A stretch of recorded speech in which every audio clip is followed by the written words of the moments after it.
ជំរំចិត្តឈើដុះលើភ្នំជំរំបាក់សីឈើដុះក្នុងព្រៃជំរំរគាឈើដុះក្នុងទឹកជំរំមច្ឆាឈើដុះក្នុងផ្សារបង្អួតទេសចរ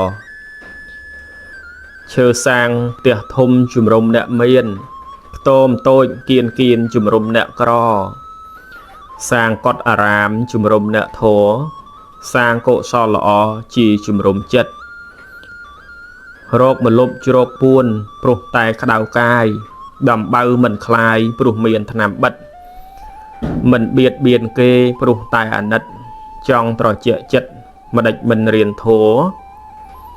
ចេះធម៌វិន័យសម្ដីពីរោះទទួលកិត្តិយសមានគេឈ្មោះល្អចិត្តក៏ត្រជាក់មានអ្នកកំដរគឺមិត្តព្រះធម៌ល្អប្រពៃណាស់គ្មានអ្វីត្រជាក់ជាងអ្នកយល់ធម៌គ្មានអ្វីដែលល្អជាជាងធម៌ព្រះគ្មានអ្វីសមរម្យជាងអោនសំពះបើជ្រកក្នុងផ្ទះជំរះចិត្តផង